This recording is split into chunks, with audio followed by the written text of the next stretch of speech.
My boyfriend was obsessed with soccer, so I went with him to watch the World Cup. While we were standing in line under the 98-degree heat waiting to enter the stadium, I went to buy him an ice-cold Coke from a nearby stand. But when I came back, my boyfriend was gone, and my digital ticket showed that it had already been scanned. Entered. Why does my ticket show it's already been used? I anxiously called him. Oh, I ran into Chloe, the intern from my department. She couldn't get a ticket and was crying outside, so I gave her yours. Are you insane? That was the front row VIP ticket I got. Oh, come on. You don't even like soccer. You just sit there playing on your phone. Chloe is a real fan. Have you ever heard of doing a good deed? I was so shocked I couldn't speak. So you left me outside alone for an intern? You can watch the live stream anyway. Just find a patch of grass and sit there until the match ends. Stop being so selfish. Listening to the dial tone on the phone, I immediately called my brother, the soccer star. Hey, Ethan. Amanda, I'm about to head out for the match. The locker room signal is terrible.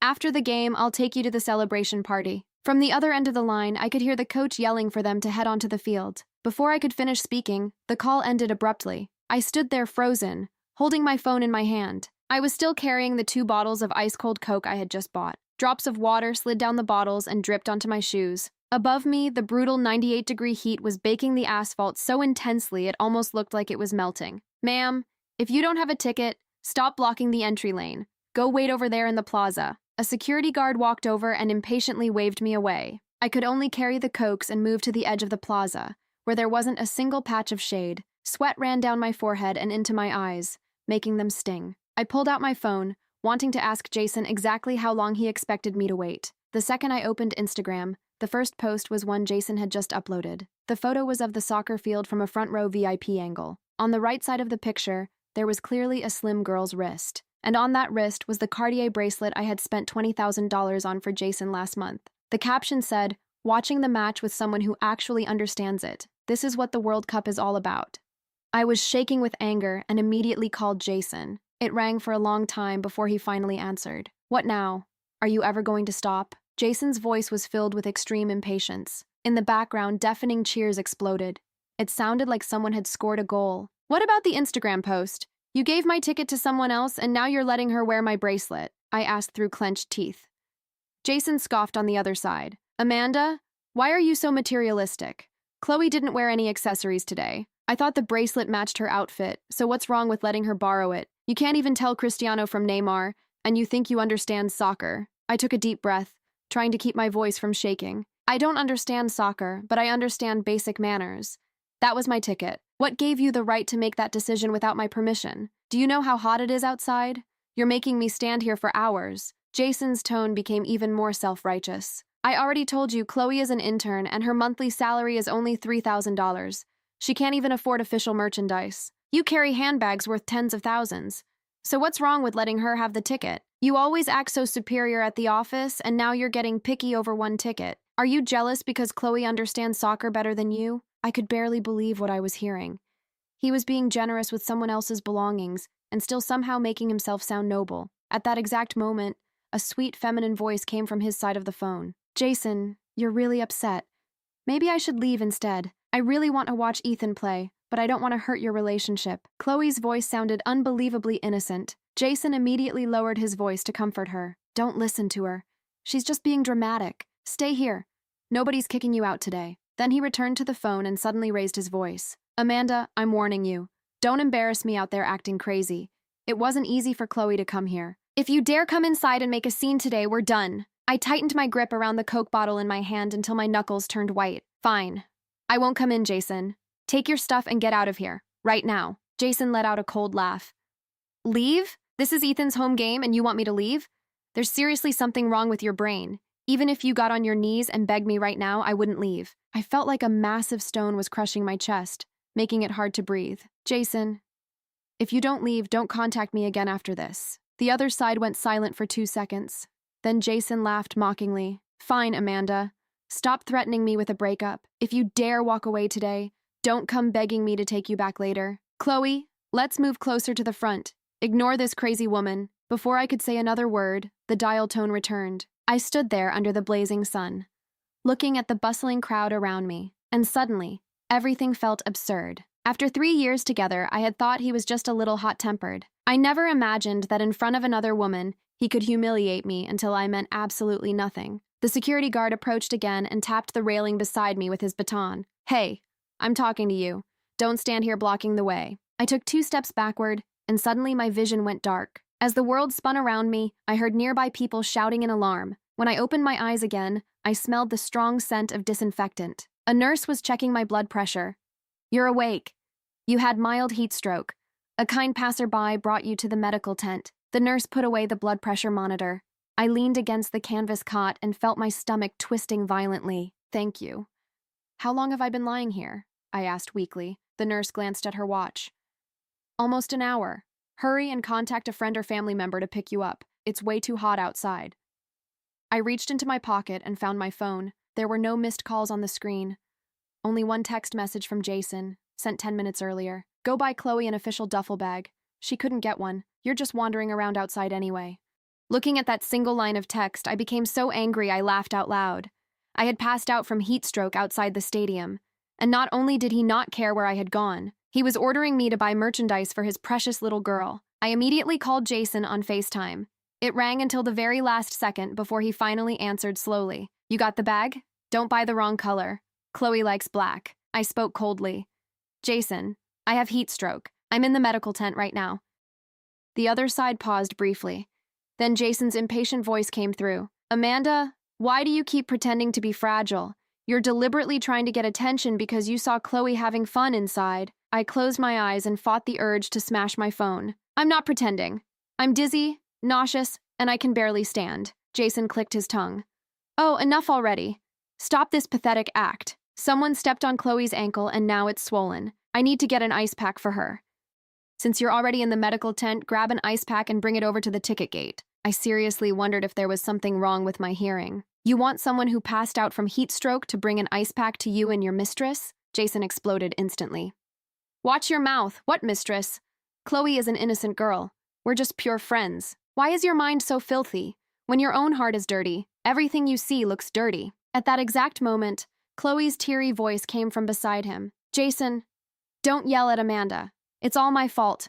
I shouldn't have twisted my ankle. I'll walk out right now, even if it hurts.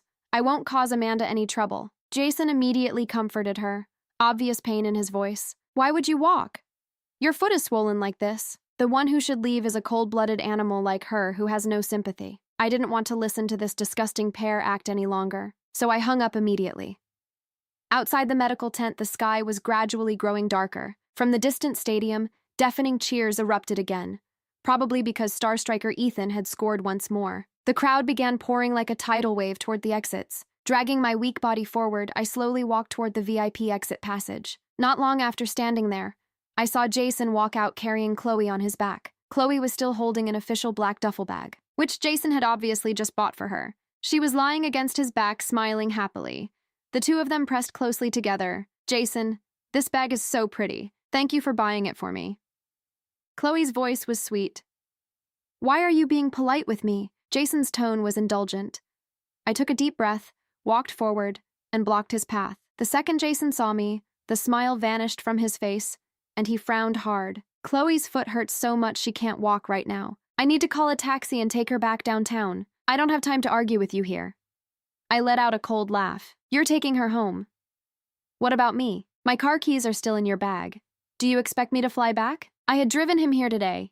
The keys had been in his backpack the entire time. Jason froze for a second, as if he had only just remembered. He impatiently reached into his pocket, pulled out my keys, and tossed them directly at me. Just drive yourself back.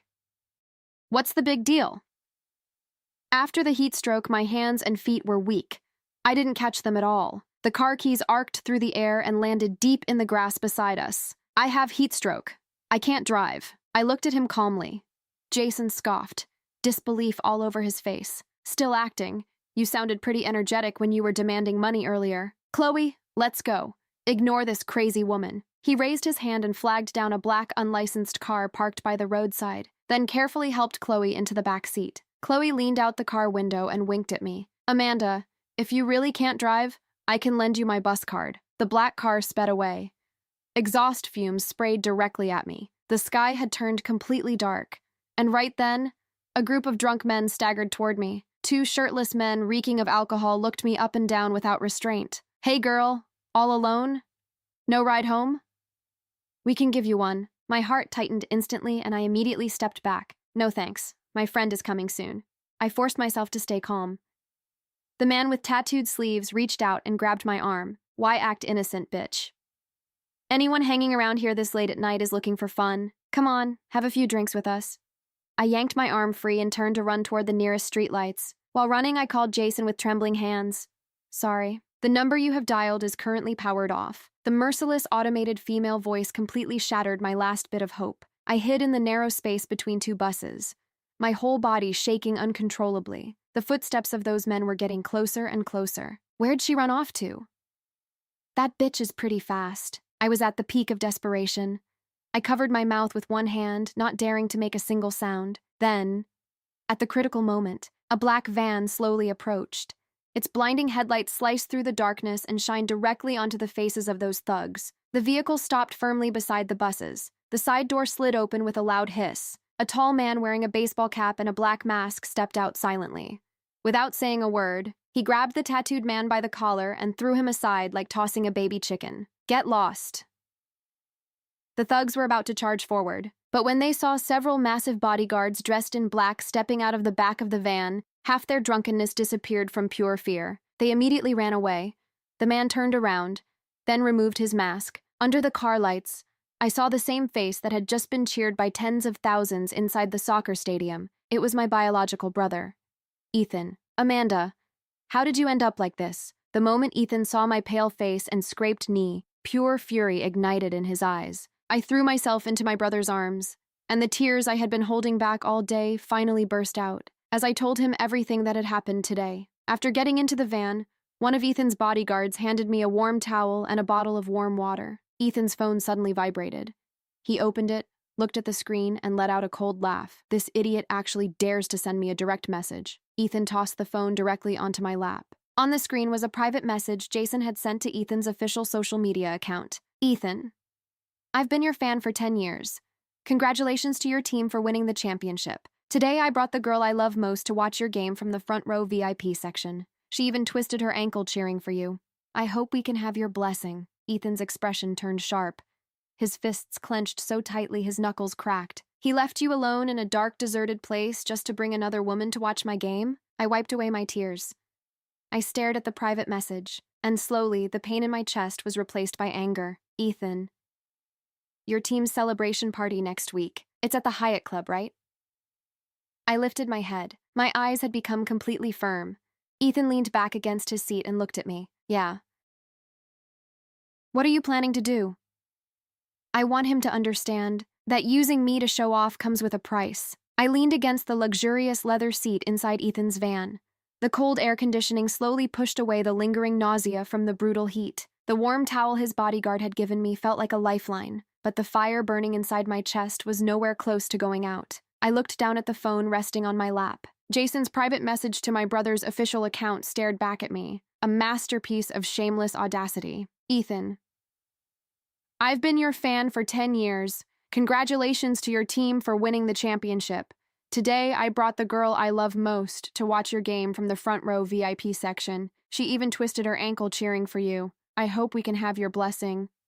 "The girl I love most," I whispered. A humorless laugh escaped my dry lips. "And to think just last month, he was telling me he couldn't wait to marry me." Ethan's face was a mask of cold fury. He was still wearing his sweat-soaked jersey. The championship medal hung around his neck. It shined brilliantly under the dim lights of the van. He had just played 90 exhausting minutes, scored the winning goal, and instead of celebrating, he was sitting here holding my trembling hand. "I'm going to destroy him, Amanda."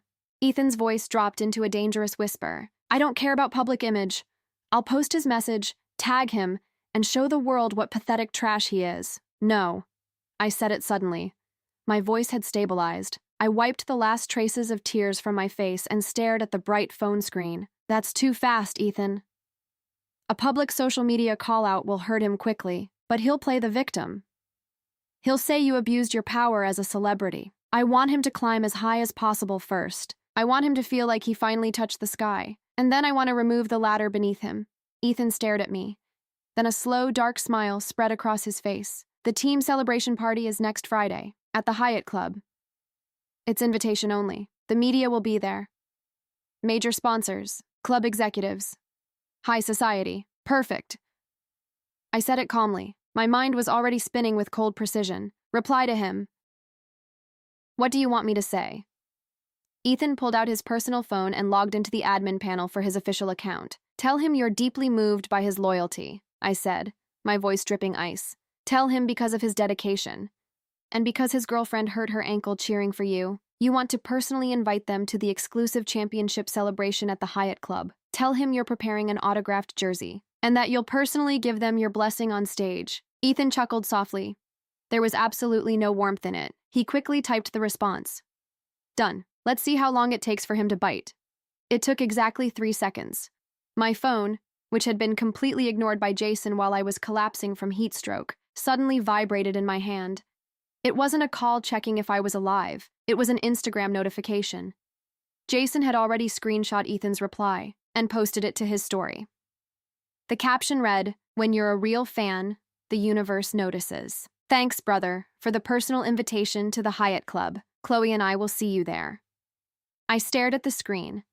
The absurdity of everything flooded through me. He hadn't even checked whether I had made it home safely. He hadn't asked how severe my heat stroke was. He had simply thrown me away like garbage. He used my $20,000 Cartier bracelet to decorate his mistress. And now, he was parading his so-called true love around using my brother's fame. Take us home, I told the driver. I have a lot of preparation to do before Monday. Monday morning arrived carrying a cool, oppressive humidity. I pulled up to the Walker Enterprises tower in my backup car, a sleek, matte black Porsche Panamera. Normally I kept a low profile.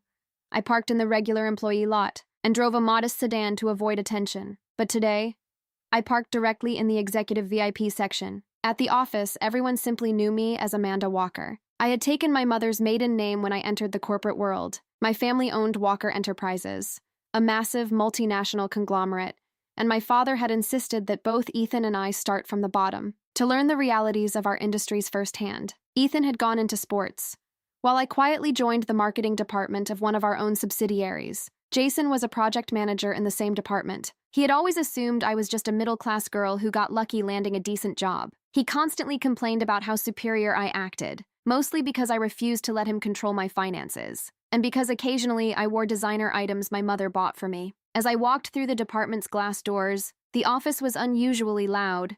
A crowd of interns and junior associates had gathered around Chloe's desk. Chloe sat there with her foot resting on a plush stool, holding a designer Starbucks cup, enjoying every second of the attention. "Oh my God, Chloe. It really is a Cartier love bracelet," one of the interns gasped. "It's the white gold one with diamond settings. That thing cost at least 20 grand. "It was a gift," Chloe said modestly, though her voice dripped fake humility as she rotated her wrist, letting the diamonds catch the fluorescent office lights. "Someone special insisted I wear it. He said a delicate wrist like mine shouldn't go bare. And the World Cup VIP ticket," another coworker jumped in. "Is it true you met Ethan?" "Yes," Chloe squealed, blushing heavily. "Jason took me." Ethan was so sweet. He actually messaged Jason directly and invited us to the private championship party at the Hyatt Club this Friday. We're going to be on stage with him. I stood at the edge of the crowd, arms crossed, watching the pathetic performance. Jason stood nearby, leaning against a pillar, a smug, self-satisfied smile plastered across his face. The moment he noticed me standing there, his smile faltered for half a second, then turned into a cold, condescending smirk. He walked toward me, keeping his voice low so nobody else could hear. "So, you finally decided to show up. I thought you were going to play victim and take a sick day. Let me guess. You're here to beg me to take you to the party on Friday." I looked at him, my face completely expressionless. "Where are my car keys, Jason?"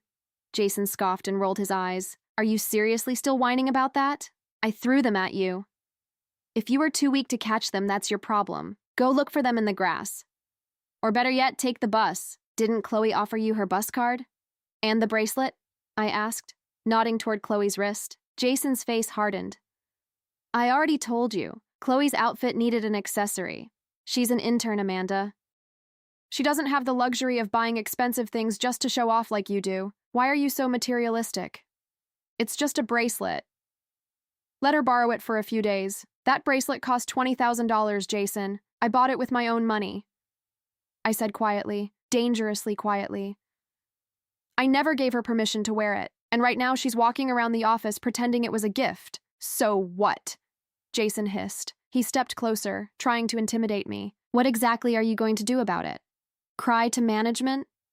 You're just a project manager. Amanda, don't make a scene and embarrass yourself. If you dare cause trouble for Chloe, I'll make sure everyone in this office knows exactly how crazy and jealous you are. I didn't answer him.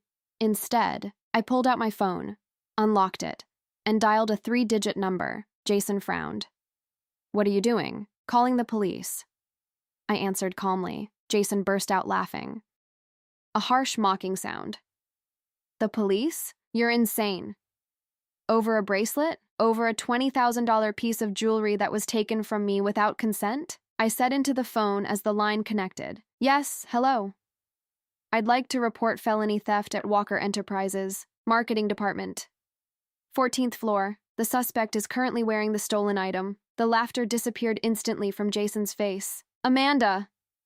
Hang up the phone, he shouted, reaching toward my arm, but before his fingers could touch me, I stepped backward, my eyes sharp as ice. If you touch me, Jason, I'll add assault to the police report. The commotion finally drew the attention of the rest of the office. Chloe looked up. Her eyes widened in immediate panic when she saw the serious expression on my face. She quickly stood up from her desk, still limping slightly to keep pretending she was injured. Amanda, what's going on? She asked innocently, her voice trembling perfectly. Are you angry at me? If it's about the bracelet, I can take it off. Don't take it off, Chloe. I said loudly enough for the entire department to hear. Keep wearing it. The police will need to document the stolen property on your person for the arrest report. Stolen? A collective gasp spread through the office. Jason's eyes nearly exploded. Amanda, have you lost your damn mind? He roared. I gave her that bracelet. It's mine to give. Do you have the receipt, Jason? I tilted my head. Because I do. I have the digital receipt from Cartier on 5th Avenue, linked directly to my personal bank account and my ID. I also have the security footage from the boutique showing me purchasing it. You want to explain to the police how a man making $80,000 a year managed to buy a $20,000 diamond bracelet on some random Tuesday while drowning in credit card debt?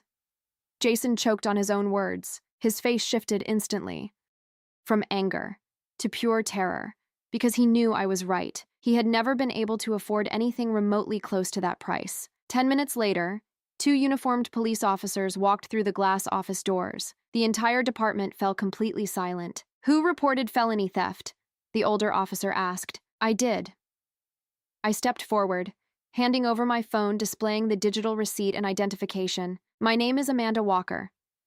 This is proof of purchase for a Cartier Love bracelet, white gold, diamond setting, serial number CR553201. The suspect, Chloe, is currently wearing it. The officers walked toward Chloe, who had turned pale as paper. Ma'am, please step forward, the officer said. Officer, please. This is all a misunderstanding. Jason stepped in front of them, trying to block their way. I'm her supervisor. I loaned it to her. We're together. Sir, step back. The officer's voice became firm. He inspected Chloe's wrist, checked the engraved serial number inside the gold band, then nodded toward his partner. Serial numbers match. He looked directly at Chloe. Miss, do you have any proof of ownership for this jewelry? Chloe immediately burst into tears, her face twisting in humiliation. Jason gave it to me. He said it was his. I didn't know it was stolen. Please don't arrest me. If you didn't know, you can explain that at the station, the officer said, pulling out handcuffs. Please come with us. Chloe immediately turned toward me, begging through tears. Amanda, please. I'll give it back. I'm sorry.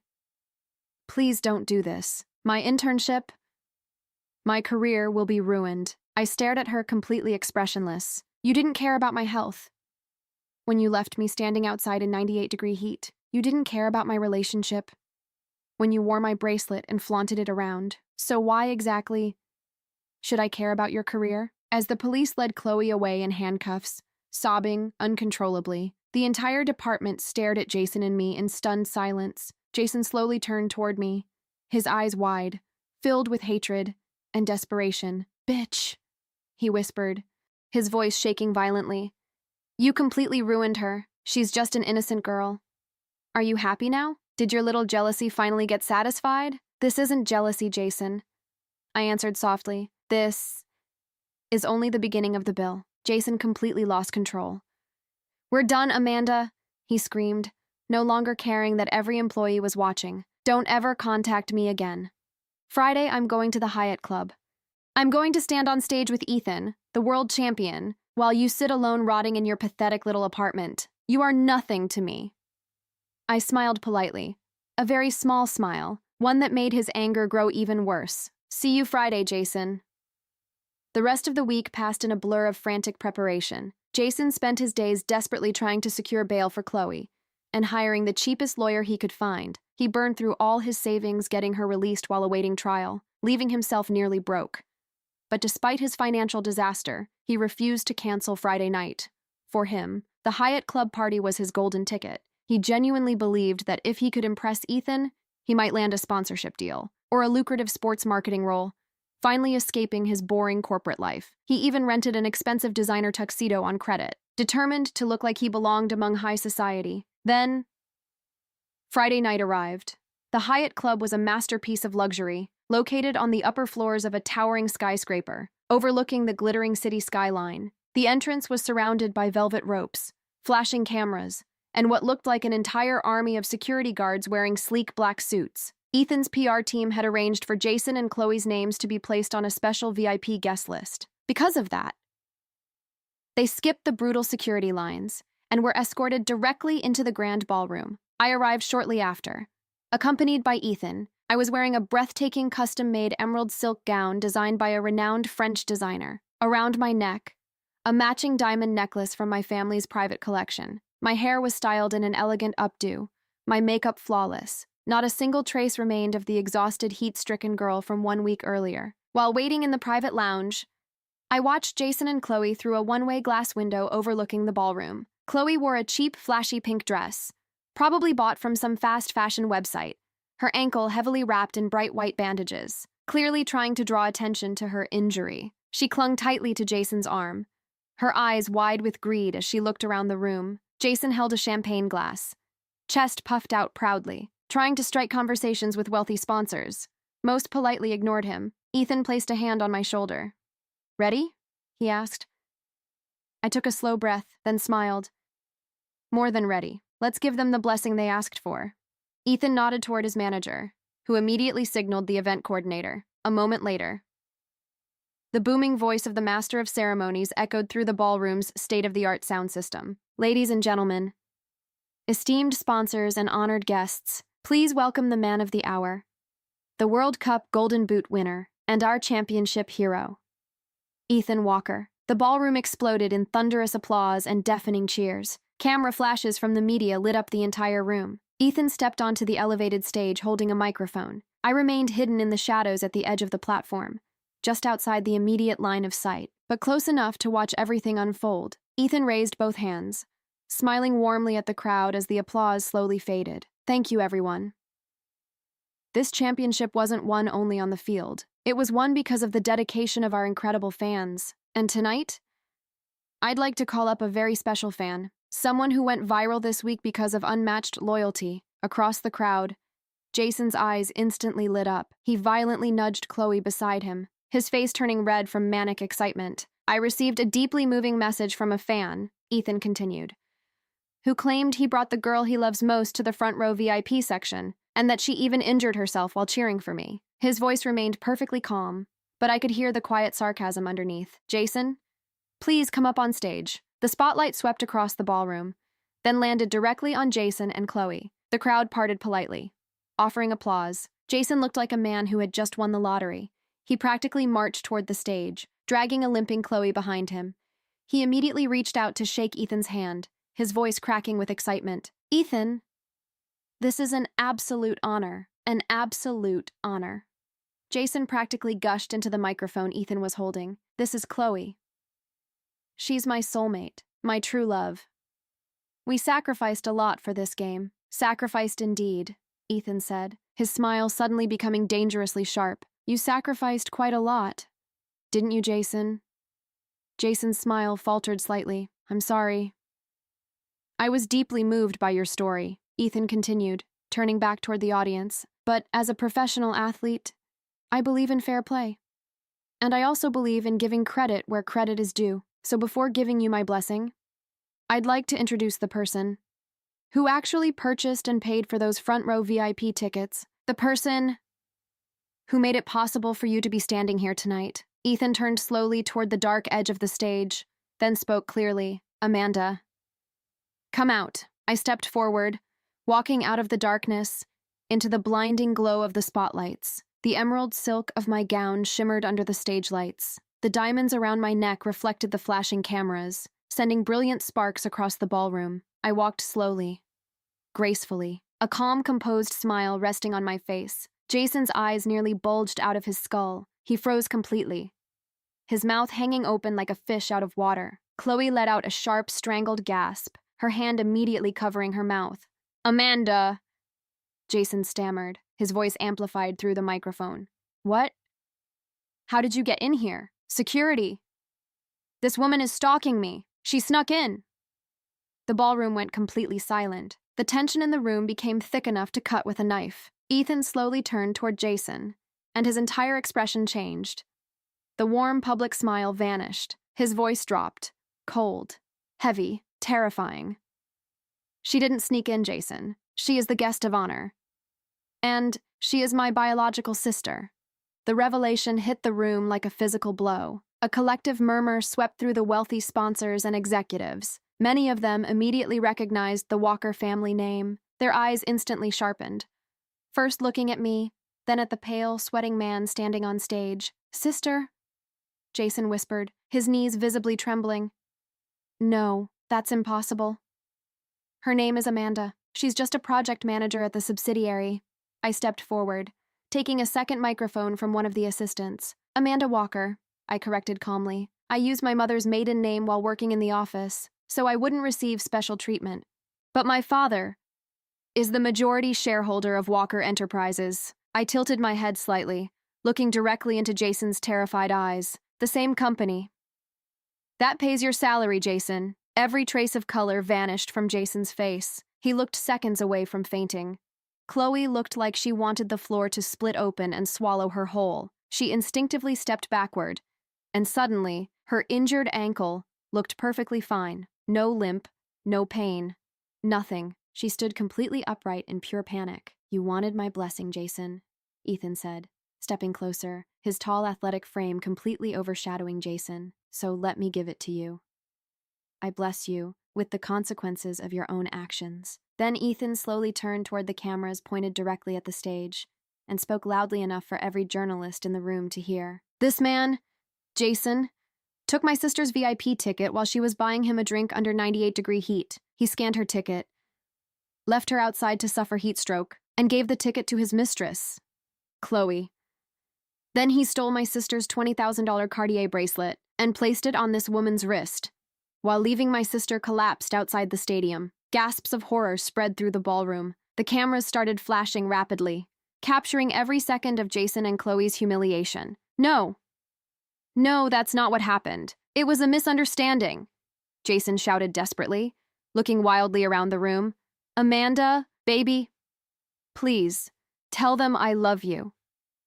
I was just trying to do something nice for an intern. I got confused. Suddenly, he dropped to his knees, right there on stage, stretching his hand toward the hem of my dress. Please, Amanda, don't do this to me. I'll do anything. I'll beg. I'll kneel. I'll do whatever you want. I stepped backward, looking down at him with nothing but cold pity. I believe last week you told me something, Jason. I paused, then smiled faintly. Even if you got on your knees and begged me right now, I wouldn't leave. I looked directly into his shattered eyes. Well, the feeling is mutual, except I don't even want you in this room. I turned toward the head of security standing beside the stage. Mr. Navarro, please escort these two out. They are trespassing on private property. 4 large security guards immediately stormed onto the stage and grabbed Jason by both arms. Jason immediately started screaming and struggling, His rented tuxedo began tearing at the seams as the guards dragged him backward. Amanda, you can't do this. We were together for 3 years. His voice cracked. Ugly tears streamed down his face as desperation completely took over. You're a monster. You ruined my life. I stared at him calmly, then answered softly into the microphone. You ruined your own life, Jason. I simply stopped paying for it. Beside him, Chloe was dragged away as well. Her fake limp had completely disappeared. She fought wildly against the security guards. Her cheap pink dress caught on a sharp corner of the stage. R.I.P. The fabric tore open violently, exposing her to the flashing paparazzi cameras waiting near the ballroom entrance. She let out a shrill scream, trying desperately to cover herself, but dozens of cameras were already capturing everything. The heavy Hyatt Club doors slammed shut behind them. Bang! For 1 second, the ballroom remained completely silent, and then the entire room erupted. Thunderous applause exploded through the hall. This time, it wasn't polite applause, it was genuine. A roaring standing ovation for justice. Ethan wrapped one arm around my shoulders, pulling me close. You did good, little sister. He smiled proudly. I smiled back. One of the waiters approached carrying a tray of champagne glasses. I took one, slowly bringing it to my lips. The sparkling liquid was sweet, cold, and completely free from the bitter taste of betrayal. The suffocating heat from that terrible day at the stadium was long gone, but apparently, Jason still hadn't learned when to stop humiliating himself. Near the entrance, I suddenly heard shouting. The ballroom doors burst open again. Jason had somehow broken free from security. His hair was disheveled, his shirt half untucked, his face completely red from rage and humiliation. He pointed directly at me. You think you won? He shouted hysterically. You think money makes you better than everyone else? You lied to me for 3 years. You pretended to be normal. You manipulated me. The room instantly turned silent again. All eyes shifted toward me. I slowly placed my champagne glass down, then walked toward Jason, my heels clicking sharply against the marble floor, each step deliberate, controlled. Jason looked almost delirious now, breathing heavily, sweating uncontrollably. His entire world had collapsed in under 10 minutes. I stopped directly in front of him, then looked up calmly. Manipulated you? I repeated. A faint smile appeared on my lips. Jason, I never lied to you. I simply never corrected the assumptions you made. You assumed I was beneath you. You assumed my money was yours to control. You assumed I should feel grateful for your attention. I tilted my head slightly. And most importantly, you assumed I would stay. His expression twisted violently. You made me look like a fool. I shook my head slowly. No. You did that all by yourself. He pointed at Chloe, who stood nearby, sobbing uncontrollably while trying to hold together what remained of her torn dress. You ruined Chloe, too. She did nothing wrong. I let out a quiet laugh. Nothing wrong? She knowingly wore stolen jewelry. She publicly bragged about receiving gifts that weren't hers. She helped humiliate another woman for her own benefit. I looked directly into his eyes. She made her choices, just like you made yours. Jason's breathing became erratic. Then suddenly, his voice changed. The anger vanished. Panic replaced it. He stepped closer. His eyes were wet now. Amanda? Please, I made a mistake. I swear, it was stupid. I don't know what I was thinking. He reached for my hand. I didn't move. You know I love you. He whispered desperately. We can fix this. 3 years. You can't throw away 3 years over one misunderstanding. Behind me, I heard Ethan laugh quietly, not kindly, dangerously.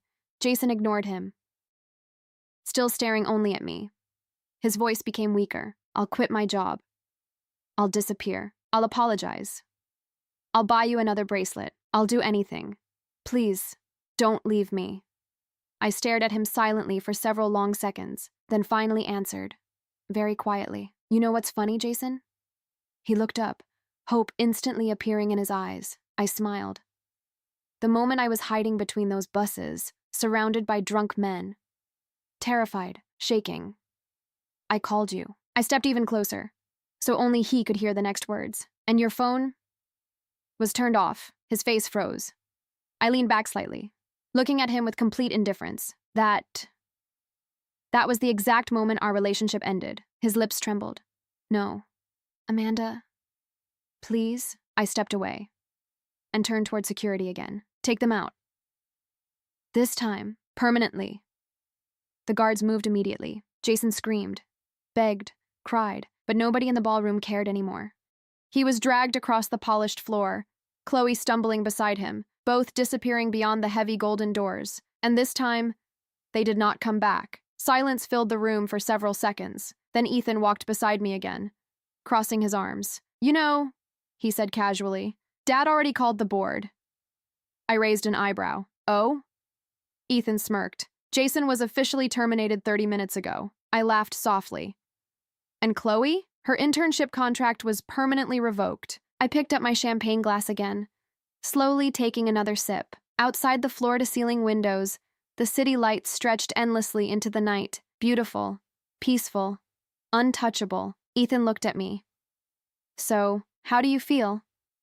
I stared at the skyline, thinking for a moment, then smiled. Light.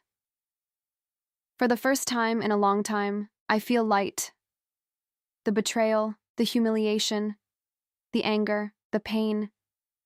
It was all gone now, not because revenge healed me, but because I finally understood something important. Some people don't deserve second chances, not because they made mistakes, but because they knew exactly what they were doing when they hurt you, and they simply expected you to tolerate it. I turned toward Ethan, looping my arm through his.